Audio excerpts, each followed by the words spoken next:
मु आपन बाइबल रे यीशु ख्रीष्ट को पापी नुह जड़े महापापी बोली प्रमाण करके देखे ताहले बाइबल खोलला पर नुआ नियम को जानतु सेठी देखंतु लोक लिखित सुसमाचार अध्याय पंचम पद नंबर 1 रु 11 मध्य लेखा हेतियो कौन लेखा हेतियो यीशु ख्रीष्ट लोक माननकु माछ धरिबाकू कहउछंती माछ खाइबाकू कहउछंती पुणी आउ गोटे जगह बाइबल रे लेखा हेछि बाइबल खोलंतु नुआ नियम को जानतु देन जोहन लिखित सुसमाचार को जानतु अध्याय नंबर 21 पद नंबर 1 रु 14 मध्य रे ए कथा सब लेखा हेछि आपण माने भाबुथिबे ए सब जगह तो यीशु मसीह यीशु ख्रीष्ट को पापी बा महापापी बोली कहा जायनी मो कहबा कथा आपण माने बाइबल को पढंतु नि बाइबल को बुझीबा को प्रथम चेष्टा करंतु तापर कहले आ जते बेले आपण बाइबल को बुझी जेबे तते बेले आपण ए कथा को मध्य बुझी जेबे सेठी से कहउछंती जे लोक मानकु तो आपण माने माछ धरिके खांतु माछ मानकु मारंतु एटा को भलिया भाव रे गोटे उपदेश आज्ञा जीव हत्या महापाप एही कथा को सबु धर्म रे कहा जायछि ये होछि एविडेंस आपण को यीशु ख्रीष्ट को पापी साब्यस्त करिबा पाई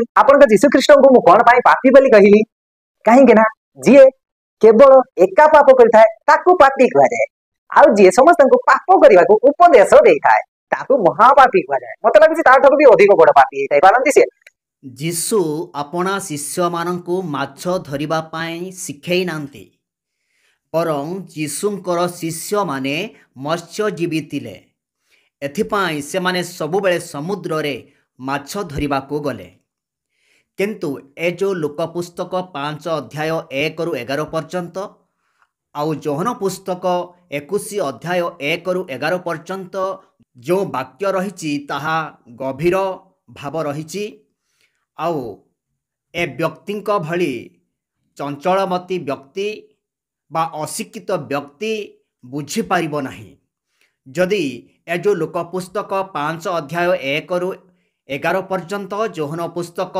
21 अध्याय 1 रु 11 पर्यंत जो वाक्य रहिछि ताहा जदि बुझिबाको चेष्टा करुचंती ताहेले प्रथम रे यीशु ख्रीष्ट को निजर त्राणकर्ता भावरे ग्रहण करिबाकू पड़िबो यीशु ख्रीष्ट को विश्वास करिबाकू पड़िबो यीशु ख्रीष्ट विषय रे जदि बुझिबाकू चाहुच बा बाइबल रो जो वाक्य रही अछि ताहा जदि बुझिबाकू चाहुच ताहेले प्रथम रे यीशुंको ठारे शिक्षा ग्रहण करिबाकू पड़िबो जे केही यीशुंको ठारो शिक्षा प्राप्त होई नाही से माने केबे भी बाइबल बुझी पारिबे नाही मो कहिबी ध्यान देकरी सुन जते बेला आमे लास्ट 11 पदरे देखिबा लेखाइछि तुम्भे माने आज ठारू आ माछ धरिबो नाही मात्र मनुष्य धरिबाको मो तुम्भ मानको शिखैबी बोली यीशु कहिले मनुष्य धरिबाको शिखैबार अर्थ होउछि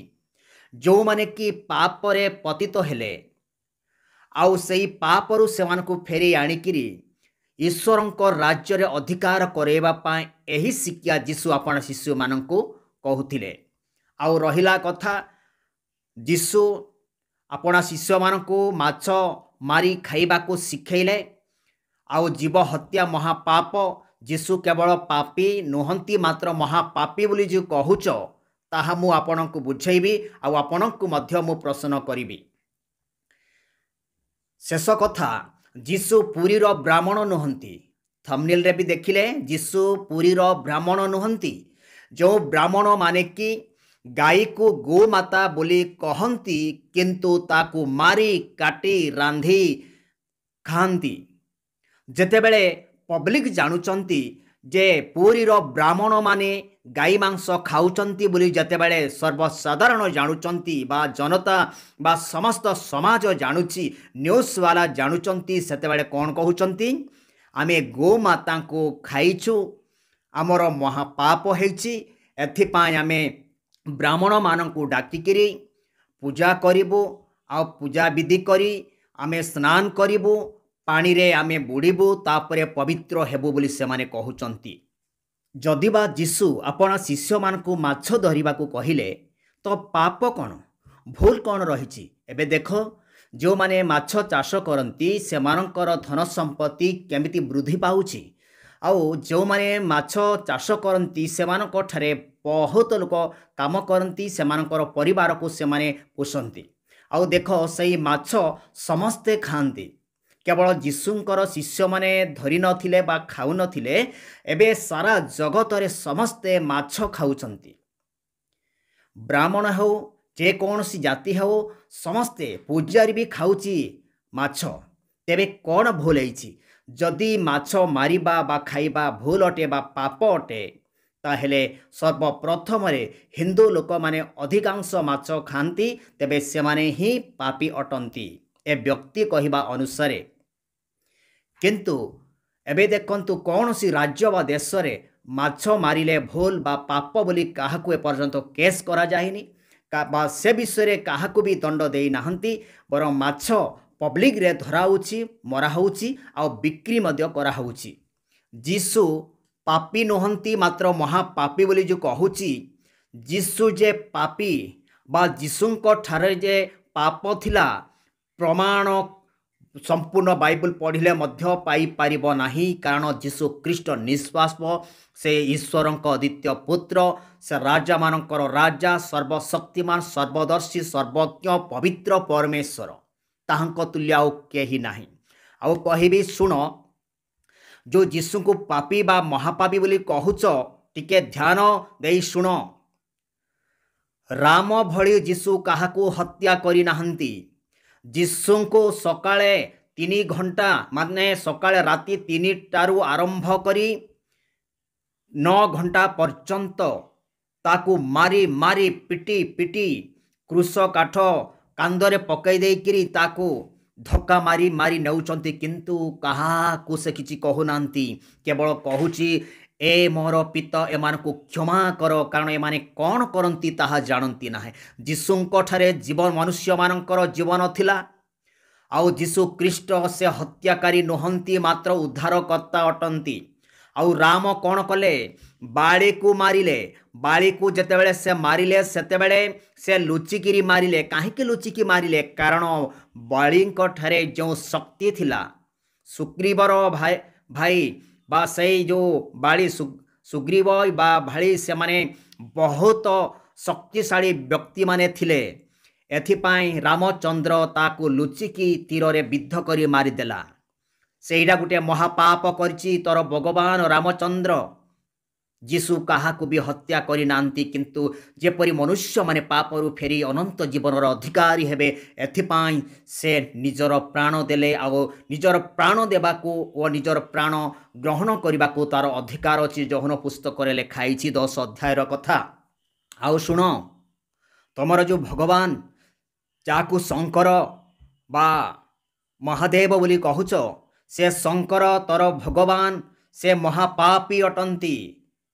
ସମ୍ପୂର୍ଣ୍ଣ ପ୍ରମାଣ ଅଛି ହିନ୍ଦୁ ଶାସ୍ତ୍ରରେ। ନିଜର ପୁଅକୁ, ଗଣେଶକୁ ସେ ଚିହ୍ନି ପାରିଲା ନାହିଁ। ନିଜର ପୁଅକୁ ହତ୍ୟା କଲା।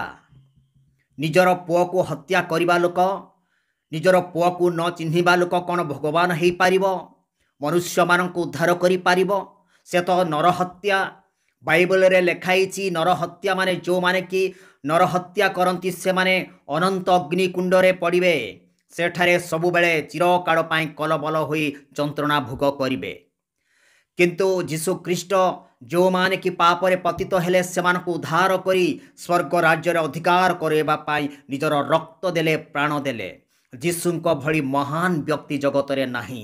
ସେ ଈଶ୍ୱରଙ୍କର ଅଦ୍ୱିତୀୟ ପୁତ୍ର ଅଟନ୍ତି। ସେ ସ୍ୱୟଂ ପୁତ୍ର ଅଟନ୍ତି। କାରଣ ସେ ଯୋହନ ପୁସ୍ତକରେ କହିଛନ୍ତି ଯେ ମୁଁ ଓ ମୋର ପିତା ଏକ। ଅର୍ଥ କ'ଣ? ସ୍ୱର୍ଗସ୍ଥ ପିତା କହିଲେ ଯାହା, ଯୀଶୁ ଖ୍ରୀଷ୍ଟ କହିଲେ ତାହା।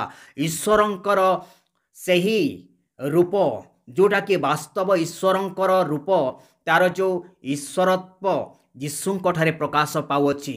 ଯୋହନ ପୁସ୍ତକ 14 ଅଧ୍ୟାୟର କଥା ଯେତେବେଳେ ପିଲିପ କହୁଛି, ଗୁରୁ ଆମ୍ଭମାନଙ୍କୁ ପିତାଙ୍କୁ ଦର୍ଶନ କରାନ୍ତୁ, ସେତେବେଳେ ଯୀଶୁ କହୁଛି, ମୋତେ ଯିଏ ଦେଖିଛି ସେ ଜାଣିବା ଦରକାର ଯେ ମୁଁ ପିତାଙ୍କୁ ଦେଖିଅଛି। କାରଣ ଯାହା ଯାହା ମୁଁ କରୁଛି, ସେହି ସବୁ ପିତା ମୋ ଠାରେ ଥାଇ ସମସ୍ତ କାର୍ଯ୍ୟ କରୁଅଛନ୍ତି।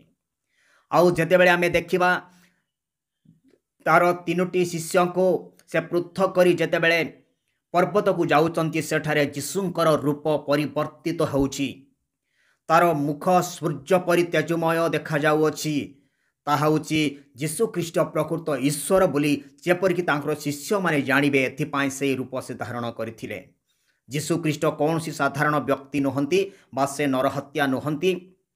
କାରଣ ଯୀଶୁ ଖ୍ରୀଷ୍ଟ ଯେତେବେଳେ ଆପଣ ଶିଷ୍ୟମାନଙ୍କୁ କହିଲେ ଯେ ଯୋହନ ପୁସ୍ତକର କଥା ତୁମ୍ଭମାନଙ୍କର ଡାହାଣ ପଟରେ ଜାଲ ପକାଅ, ଆଉ ପିତର କହିଲେ ଗୁରୁ ଆମ୍ଭେମାନେ ରାତି ଯାକ ଆମେ ମାଛ ଧରିଲୁ ଏଠାରେ କିନ୍ତୁ ପାଇଲୁ ନାହିଁ।